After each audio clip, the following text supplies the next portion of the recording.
2026 ജനുവരി 6 അന്തരിച്ച വിഖ്യാത ഹംഗേറിയൻ ചലച്ചിത്ര സംവിധായകൻ ബേല താർ.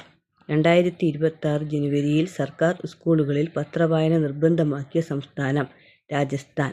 വാണിജ്യാടിസ്ഥാനത്തിൽ ബയോബിറ്റുമിൻ ഉൽപ്പാദിപ്പിക്കുന്ന ആദ്യ രാജ്യമായത് ഇന്ത്യ.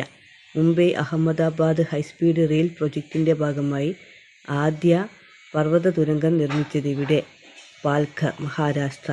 ഐക്യരാഷ്ട്രസഭയ്ക്ക് കീഴിലെ 31 ഏജൻസികൾ ഉൾപ്പെടെ 66 അന്താരാഷ്ട്ര സംഘടനകളിൽ നിന്ന് പിന്മാറാൻ തീരുമാനിച്ച രാജ്യം US. സംസ്ഥാന സർക്കാരിന്റെ 2026 ഹരിവരാസനം പുരസ്കാരത്തിന് അർഹനായത് തിരുവിഴ ജയശങ്കർ, നാദസ്വര വിദ്വാൻ. ടെലിവിഷൻ രംഗത്തെ സമഗ്ര സംഭാവനയ്ക്കുള്ള ഗോൾഡൻ ഗ്ലോബ്സിന്റെ കരോൾ ബർണറ്റ് പുരസ്കാരത്തിന് അർഹയായത് സാറ ജെസിക്ക പാർക്കർ. പ്രാരംഭഘട്ട ക്യാൻസർ പരിശോധനയ്ക്കായി ആശാവാൻ മൊബൈൽ യൂണിറ്റ് സംവിധാനം സജ്ജമാക്കിയ സംസ്ഥാനം Gujarat. Unique identification authority of India അവതരിപ്പിച്ച ആധാറിന്റെ ഭാഗ്യചിഹ്നം ഉദയ്. തൃശൂർ സ്വദേശിയായ അരുൺ ഗോകുലാണ് ഡിസൈനർ. കേരളത്തിലെ ആദ്യത്തെ ചിത്രശലഭ സങ്കേതം ആറളം.